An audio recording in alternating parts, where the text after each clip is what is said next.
Čechy českou minulostí. Dobrý den. Ivana Valešová, František Derfler, Igor Bareš A Josef Veselý, ti všichni. A ještě Jaromír Ostrý vám z Českého rozhlasu Brno přinášejí pro vlny Českého rozhlasu 2 stanice jménem Praha 339. díl našeho toulání českou historií. Inspirovali jsme se při jeho přípravě mimo jiné knihami Petra Hory Hořejše. Členové cechu Frantovského nemají držet žádnou míru v jídle a pití, protože pak rychleji a snáze umřou. Mají mít hodně dluhů a nesplácet je, leda když si na splátku dluhu zase od někoho vypůjčili. Každý člen cechu má v neděli utratit více, než co vydělá za celý týden. Nikdo z cechu nemá myslet na svou živnost nebo na jiný užitek z práce.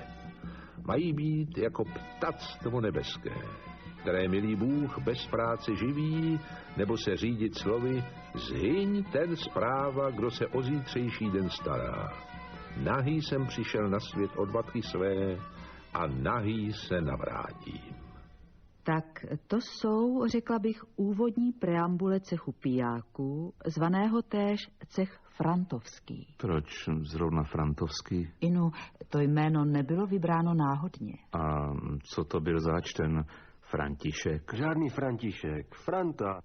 Vlastním jménem Johannes Franta, povoláním fyzikus. Nevíme to tak úplně jistě, ale pravděpodobně to byl skutečný lékař, a to z Plzně. O jaký cech vlastně šlo? To bylo nějaké bratrstvo? Přesně tak. A pracovní náplň onoho sdružení? Časté krčem návštěvy a hojné pití tamtéž. Šel jest Franta mezi Franty. Prodal kabát, koupil karty. Lepší karty nežli kabát. Kartama si můžem zahrát. Odznakem cechů Frantů byl biritec. Cože to bylo? Biritec přece, a neb klobouk. Aneb klobouk zřezaný, nebo tím byla prostrčena lžíce nebo skořápka, aby mohl každý Franta hned jísti a neprosil se za půjčení příbolu. A ještě dále se doporučovalo? Na hrdle, aby byl růženec, košile, ať jest delší než sukně, tato, ať jest napřed usmolená, nohavice roztrhané a šelítka prosvítají a střevíce děravé, aby z nich bláto krchtalo.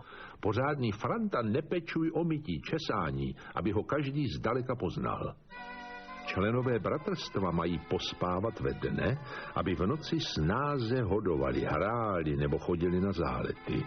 Nemají pečovat o své domy ani o hospodářská stavení. To je nejenom pohodlnější, leč i užitečné. Pastýř ráno zatroubí na dobytek a ten, když není přivázán ani zavřen, sám odejde za pastýřem. Když spadne šindel ze střechy, je lépe vytrhnouti další okolo, protože velkou dírou teče rychleji a účelněji. To všechno zní jako parodie na nějaký skutečný cechovní řád. Tak to taky fyzikus Franta a spol mínili. Je to vlastně protiklad mnohých vesměs dost nudných knížek mravokárných. Což byl, jmenujme namátkově, ku příkladu spisek jménem 2 písně o truňkopolství a ještě píseň o svinském a zhovadilém truňkopolství. Ta se začíná slovy. Sluší se poznamenati přehrozné příhody, jak rozmohlo se ožralství po vší české zemi. Z Franků, ze Švábů, ze Švýcarů do Čech přineseno. Pochybuji, že bychom museli ožralství importovat. Jinou vzácnou památkou je traktát proti frejířům, vožralcům, kostkařům a vrchcábníkům Řeč příkladná, kterouž se hanebnosti freje, vožralství a hry kostekečné užitečně a potřebně jako důvodně a důvtipně oznamují. Hned v úvodu jsou tyto verše. Kdož se vožíráš, kurvíš, v kostky hráš. Jestliže neznáš, jak velmi zle děláš, teď můžeš znáti, styd kostí nechati, ctnosti milovati. A po tomto laskavém pozdravení čtenářů autor Nějaký Filomen Beraold Bononský pokračuje v podobně vlídném duchu.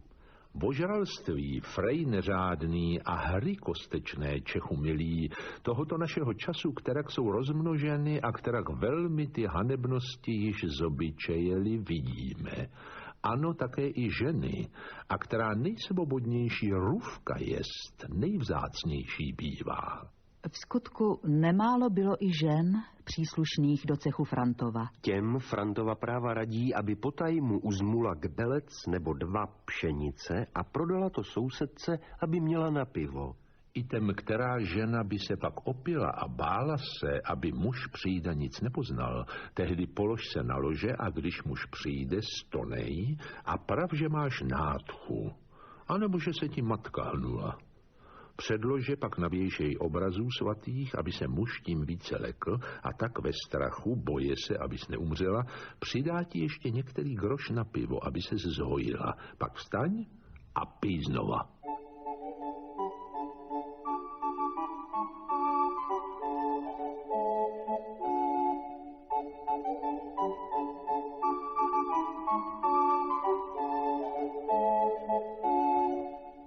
Pomohla všechna ta kontrapropaganda proti frejům, ožralství a hře v kostky? Nepomohla.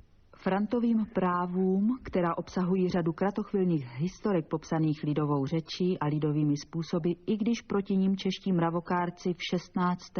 a 17. století speciálně brojili, prohlašujíce ji za spis nezbedný, oplzlý a za daremnici frejířskou, tak popularitě této knihy to nikterak neuškodilo. Byla tedy hojně tištěna a vydávána? To byla, jenže žádný exemplář se nezachoval. Až na jedinou výjimku. Ta byla objevena v knihovně Akademie v ruském Petrohradě.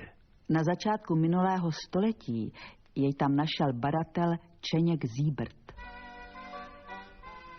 Nikdo nemá chodit spát před 10.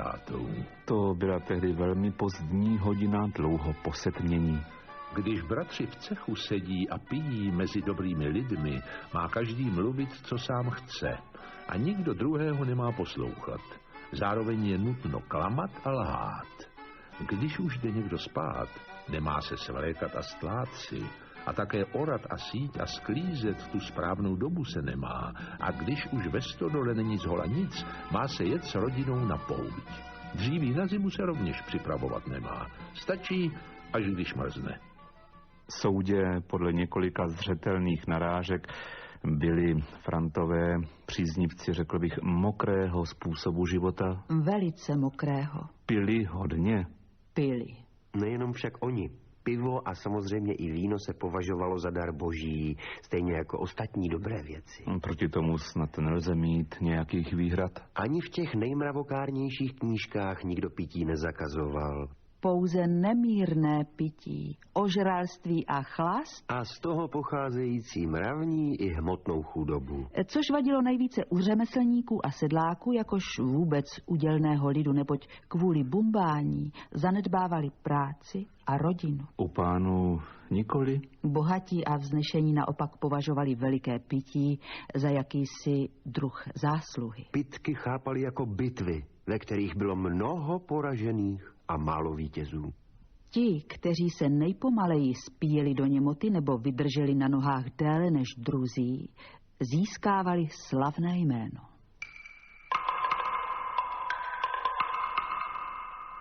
Pít se má ráno dřív než jíst. Logické.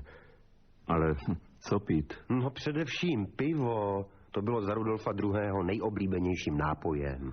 Poněvadž ne všude dobrá voda nalézá se, z té příčiny rozum lidský mistrně jest jiný nápoj obmyslil, kterémuž pivo říkáme. Takto objevně nastínil vznik piva urozený pan Jan Kop z Raumentálu, doktor všeho lékařství, osobní lékař Ferdinanda I. ve své rozmluvě, nazvané Gruntovní a dokonalý regiment zdraví. Již do češtiny převedl pan Hynek krabice z Weitmíle a překládalo se mu zřejmě dobře a s chutí, protože ten spisek jest plný obdivu k pivu. Pivo bývá z vody, obilí a chmele vařeno. A to buď ze pšenice, jako naše blahoslavené pivo české, nebo z ječmene, jako naše černé pivo. České obecné bílé pivo, velmi příhodný nápoj, jest i zdravý, kterýžto životům slušně dobrou živnost a také mnohou a hojnou krev dává, než toliko těm lidem, kteří jej dobře zažíti mohou, neboť břicho nadýmá, větr je vyplňuje a ty úzké průduchy zacpává. Ačkoliv méně studí nežli ječné pivo, horkým a suchým lidem je zdravější nežli ječné. A to proto, že takoví lidé obyčejně silnější žaludky mají a lépe zažívati mohou, aniž se zacpání obávají. Ječné pak pivo lehčeji se zažívá, aniž játra a žíly tak velmi zacpává, ani břicho tam moc nenadýmá, ani tak mnoho větrů nečiní. Také lépe moč žene a krev i veškeren život čistí a obecně za lepší pivo se pokládá než bílé. Pivo tenkrát vařili stejně jako dnes ze sladu a chmele, ale slad se často dělal z pšenice. Pšeničnému pivu se říkalo bílé, popřípadě bledé pivo. Jistému samostatnému druhu se říkalo patoky. To byl vlastně takový odvar. Ječné pivo bylo tmavé. A hlavně husté a hořké. Říkalo se mu taky staré. Výroba starých piv, zvláště ječných, byla technicky náročnější a proto se připravovala jenom u těch nejkvalitnějších druhů. Vařilo se i z míchaných sladů a také pivo ovesné. Vařilo se však také pivo společní. To jsme se dočetli v knize historičky doktorky Magdaleny Beranové. Jakož i řídké, dále dolívka a baba.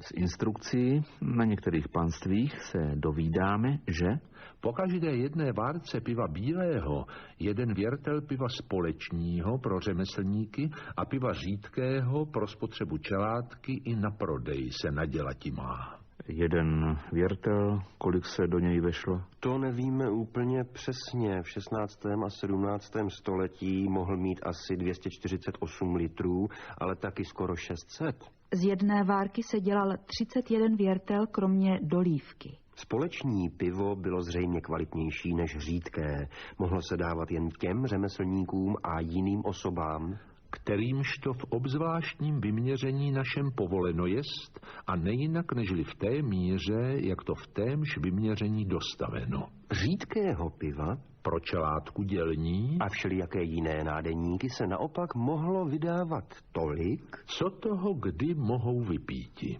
No, v dobách, kdy neexistovala potravinářská inspekce, se děly věci, čímž netvrdíme, že se nemohou dít i dnes. DC Revízia. Tak to pojmenoval v roce 1585 jeden svůj spis věhlasný učenec Tadeáš Hájek z Hájku, což znamená o pivu. Sladovnu tvořila patrová budova, v jejímž hořejším patře byla sladová půda s otvorem v podlaze. V přízemí se nacházelo takzvané humno a kamenná máčecí káť. Dostatečně navlhlé zrno se rozestřelo lopatami na podlahu humna, aby se zapařilo na určitou teplotu. Zrno se obracelo, schrnovalo a opět rozhrnovalo, až jednotlivá zrna začala pukat a klíčit. V soudě podle popisu musela to být činnost velice pracná a složitá. Taky, že byla náročná i na znalosti a zkušenosti. Ono se klíčení mohlo přehnat, nebo zrno mohlo splesnivět. Vyklíčené zrno se pak přenášelo do sousední oficíny, vybavené pecí k vytápění. A tak se pomalu sušilo a pražilo a obracelo, až z něho vznikla polenta nebo slad. Teplý vzduch se přiváděl z ohniště, ale musel se dávat pozor, aby zrno nenačichlo kouřem. Hotový slad se znovu rozhazovala lopatami, provětrával a jemným kropením navlhčoval, nesměl se však přemočit. Hotová věda.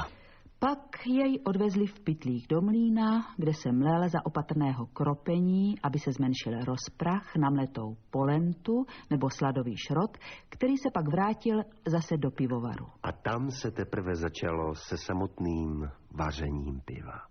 Slad se v kádích s horkou vodou při ustavičném míchání vyluhoval na sladovou břečku neboli sladinu. To se několikrát opakovalo, až vznikla čistá, sladká mladinka a ta se v mělkých kádích Těm se říkalo štoky. Chladila a potom zase vařila s chmelovým odvarem. Ten vznikl dušením chmele s mladínkou v přesně stanoveném poměru. Chmel se nesměl připálit, aby pivo nezhořklo. Vychladlá mladínka, To už bylo vlastně surové pivo. se v dalších kádích umístěných v klenuté prostoře zvané spilka zakvasila, a to tím, že se k ní přidalo určité množství kvasnic. A vaření piva vstoupilo do své nejdůležitější fáze. Já jsem myslel, že všechny dosavadní byly důležité. Tahle byla z těch důležitých nejdůležitější. Pivo vykvasilo a stáčelo se do ležáckých sudů, uložených ve sklepech. Ležáckých, pochopitelně. Pochopitelně. A tam pivo dokvasilo, vypěnilo a tím se zušlechtilo. Tuto se 5 znamení dává o vybírání piva dobrého. První, aby nebylo zvoctilé neb kyselé. Takové zajisté žaludku odporné jest, neboť vocet žíly vlasaté uráží, žaludek pak jest out velmi žilovaný, protože vocet žaludku překážku činí. Druhé, aby bylo čisté, neboť když je kalné, průduchy moče zacpává, protože i kámen majícím náramně škodí, roztučňuje, povětrnosti plodí, dýchání krátí a flusy rozmnožuje. Třetí, aby vařeno bylo z obilí zrna plného, ne z porušeného, tedy z ječmene, pšenice neb ovsa výborného. Neboť čím lepší zrno je, tím také vlhko odtud pošlé družnější je. Čtvrté, aby dobře uvařené bylo, proto čím lépe zažívá se, tím příhodnější přirození bývá. Zle pak uvařené žření v břiše nadýmání a střevní dnu vzbuzuje. Páté, aby bylo staré, to jest vyleželé a kvasnic v sobě nemající, neboť mladé pivo ty stejné zlé věci dělá jako nedokvašené, nadto i řezavku činí. Pravila lékařská kniha v rukopise z roku 1580. Každé město mívalo ne jeden, ale hned několik pivovarů. Měšťané, kteří měli své domy, mohli mít právo várečné. Ne vždycky je uplatňovali, protože k tomu neměli potřebné zařízení. Sem tam se jich dalo pár dohromady a postavili si společný pivovar. Jiní zase přispěli na pivovar obecní a v tom pak střídavě vařili. Například v Rakovníce bylo v druhé polovině 16. století 8 měšťanských pivovarů se 121 várečníkem. Což ani zdaleka nebylo nejvíc, protože ku příkladu v Hradci Králové bylo 37 pivovarů, v Kolíně 11, v České Kamenici měli 67 měšťanů s právem vařit pivo a ve Šluknově žilo 137 právovárečníků. Rakovnické pivo mělo tehdy věhlas, který se promítl i do jedné latinské říkanky. Unus papa Rome, una porta arcone, una teris cremone, una ceres racone. Neboli po česku?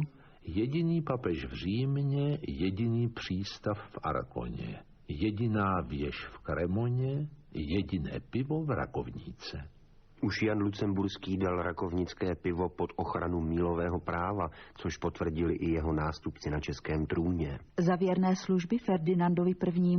bylo rakovnickým pivovarníkům výslovně dovoleno, že smějí svá piva vozit do měst pražských. Byla ozdobou mnoha hostin, panských i císařských tabulí. Už od 14.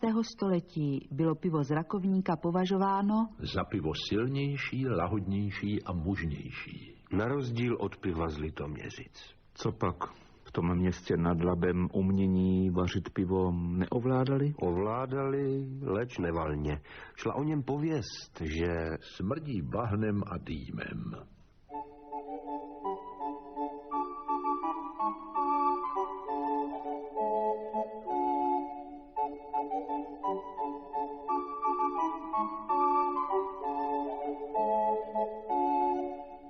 Ve staročeské domácnosti nacházelo pivo nejrůznější uplatnění. Tedy nejenom dobře vychlazené v džbánku. Nejenom. Podle Tadeáše Hájka z Hájku fungoval i tento svérázný povzbuzující prostředek. Jsou lidé, kteří časně z rána pijí zahřáté pivo zázvorem a pepřem kořeněné, a to zvlášť tehdy, když z domu odebrati neb na cestu vydati se mají, i posilují pak nápojem tím vnitřnosti ku podivu velice. Nejznámějším pokrmem z piva bývaly nejrůznější pivní polévky. Jedli se k snídani i na oběd u stolu chudého i bohatého. Nemocným se pivní polévka předkládala s mlékem a vejci a tvrdilo se o ní, že je velice posilující. Vařila se obyčejná, chlebová, hnědá, s rýží, s česnekem, s vajíčky, s mlékem. Ale vařila se i německá, pomořanská, holandská, švédská a hodně dalších úprav. Na severu Evropy se jedla se slanečkem. Pivní polévce s vetřeným do ní chlebem režným, kteréž mnozí gramatika říkají, snad protože je pokrmem lehkého zažití, jakéž potřebují studenti a ti, kteří se těžkými tělesnými pracemi neobírají. Velice letité jsou i všeliké návody na léčebné užití piva. Teplé pivo přistrojené s částečkou zázvoru z kořice stlučené a květu muškátového žaludek od nezáživnosti buď z nápoje nebo z jídla pocházející osvobozuje, pomáhajíc k zažití. A kdyby jenom žaludek. Potlačuje také bolesti zubů, jestli je kdo vlažným vyplachuje. Unaveným od cesty, jestli pivo drobec zhřité k nohám se položí, posiluje. Ale to snad byla škoda dávat ohřáté pivo k nohám, ne? O ne, podobnou radu podává i český vědec Hájek z Hájku. Zemdleným cestou radí se, aby si teplým pivem s máslem nohy umývali a dělá se toto i koňům na večer, když na hospodu se dostaví a je znáti, že druhého dne jsou čilejší a že chůzi spíš vydrží. Tak tomu bych věřil. Když se pivo nepilo, ale jenom se v něm cachtaly nohy, určitě se šlo druhého dne svižněji.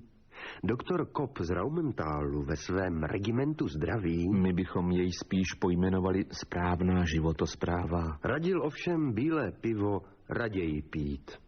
Zvlášť hradecké a hlubocké a také vratislavské, kterémuž skopec říkají. Rovněž rakovnické, táborské, pražské i svídnické bílé pivo, zvláště když není velmi chmelené, ani také ne příliš staré, ani kyselé. Nějak jsme se však nedozvěděli, čemu měly tyto rady sloužit.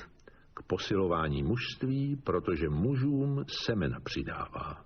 A ženám, hlavně kojícím matkám a kojným, mléka přidává. Nejvíc nás však pan Kopp překvapuje, že radí dávat pivo i dětem. Pivo ne velmi silné a ne velmi chmelené, jaké bílé pivo české jest, dětem po mléku nejpřednější a nejpříhodnější a nejzdravější neb nejpotřebnější nápoj. No, tak to byl zajisté ojedinělý názor. Ale nikoli. Ani učitel národů Jan Amos Komenský v 17. století nevylučoval pivo z potravy malých dětí. Jak potom ale mohla vypadat jeho škola hrou? Pivo doporučoval pan Komenský již pro nejmladší generaci, jak nás o tom přesvědčuje jeho informatorium školy mateřské. Podrostou-li dítka od mléka, zůstávati sluší jim při věcech podobných, mírně temperovaných, chlebu, máslu, kaši nějaké, vodě a pivu. Tím porostou jako byliny při tekutých vodách. A již citovaný protomedik království českého a matematik Tadeáš Hájek z Hájku radí pivo všem, dětem, matkám i kojícím ženám. U kojiných vystupuje ona výživná vlastnost, ježto se po něm mléko velmi rychle a v přehojné míře vytvořuje. Oni totiž jimž mléko v prsu vysychati počíná, rychle opět mléka nabývají, když se piva trochu napijí a trochu pospí. Načež brzy jim prsa nádržky to mléčné až mlékem bubří. Dokonce i na starou známou podágru mělo pivo zabírat. V šenkýřské knize královského města Nymburka je toho pádný doklad. Šenkýř Václav Perger píše v roce 1595 svému společníkovi. Podágra prokletá, aby ji psi měli, tu země trápí. Dorota nade mnou splakala, trůníky mi zapověděla.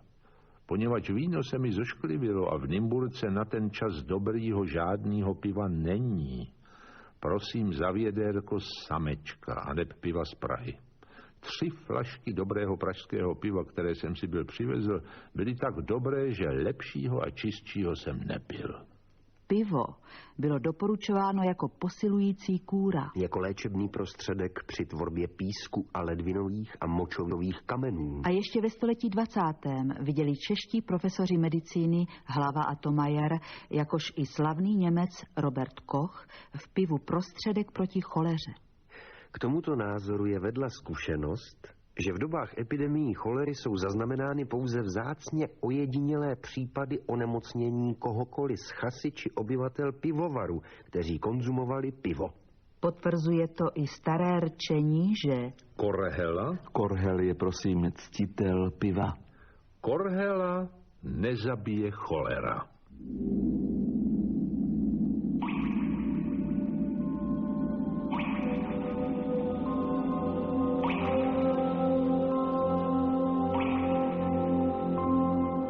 Toulky českou minulostí.